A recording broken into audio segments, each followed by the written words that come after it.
اعوذ باللہ من الشیطان الرجیم، بسم اللہ الرحمن الرحیم۔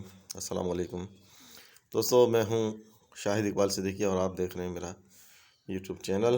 دوستو، آج میں آپ کو آلو کے بارے میں کچھ معلومات فراہم کرنا چاہتا ہوں۔ آلو بڑی مقدار میں کھائی جانے والی سبزی ہے، تو اس کے بارے میں ہمیں معلومات بھی ہونی چاہیے کہ کیا کیا چیز اس میں ہے اور کہاں پر نقصان ہے اس کا، کہاں پر فائدہ ہے۔ دوستو، آلو ایک مشہور سبزی ہے جو اصل میں سبھی کو پتہ ہے کہ پودے کی جڑ سے ہمیں حاصل ہوتے ہیں۔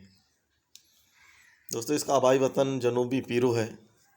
16ویں صدی تک اسے باقی دنیا میں پہچانا نہیں جاتا تھا، اس کے بارے میں باقی دنیا نہیں جانتی تھی۔ 16ویں صدی تک صرف یہ جنوبی پیرو میں ہی استعمال کیا جاتا تھا۔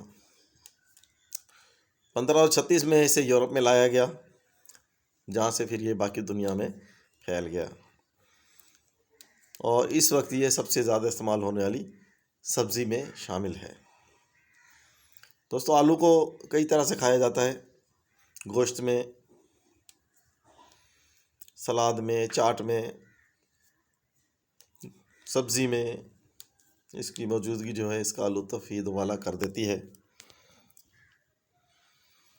اور اسے چپس اس کے بنائے جاتے ہیں، اس کے فرائز بنائے جاتے ہیں، اسے کئی طریقوں سے آلو کو استعمال کیا جاتا ہے۔ اور اس وقت سمجھو ایسا کوئی بھی میرے خیال میں شخص نہیں ہوگا جس نے آلو نہ کھایا ہو۔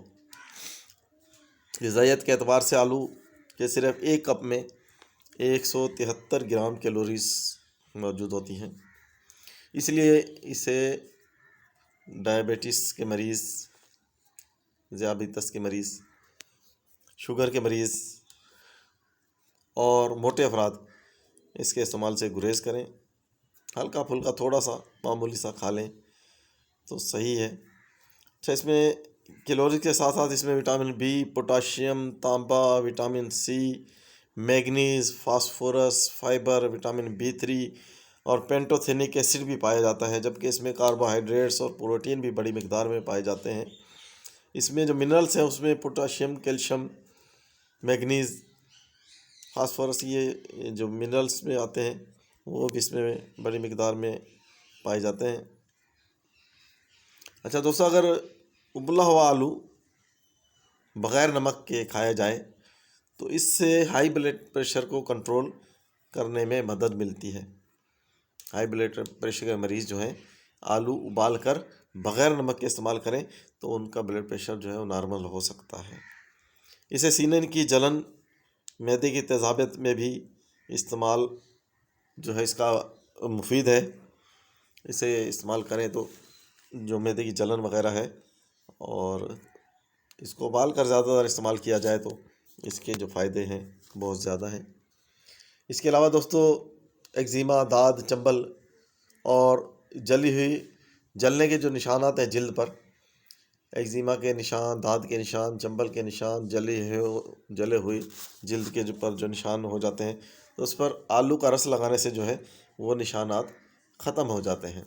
تو دوستو، آلو ایک غذائیت سے بھرپور غذا ہے، ایک سبزی بہت زیادہ مقدار میں کھائی جاتی ہے، تقریباً ہر گھر میں ہی استعمال ہوتی ہے، سستی سبزی میں اس کا شمار ہوتا ہے، اور اس کا جو افادیت ہے بہت زیادہ ہے۔ کمزور لوگ تو بہت زیادہ کھائیں تو اس سے موٹاپا اس سے ہوتا ہے، انسان موٹا ہوگا، اور باقی ذیابیطس کے مریض اور موٹے افراد اس سے کھانے سے تھوڑا سا گریز کریں۔ اسے سبزیوں میں ملا کر کھایا جائے تو اس کے فائدے اور بھی بڑھ جاتے ہیں۔ تو دوستو، یہ تھے آلو کے فوائد، نقصانات۔ تو آپ اپنے دوستوں میں یہ ویڈیو ضرور شیئر کریں تاکہ آلو کے بارے میں آپ کے دوستوں کو بھی معلومات ہو سکیں۔ آپ کو کچھ بھی اس بارے میں یا کسی بھی بیماری کے بارے میں معلوم کرنا ہے تو آپ مجھے کمنٹ سیکشن میں کمنٹ کر سکتے ہیں۔ دوستو، اپنا خیال رکھیے. اللہ حافظ. اللہ آپ کو خوش و خرم رکھے. آمین.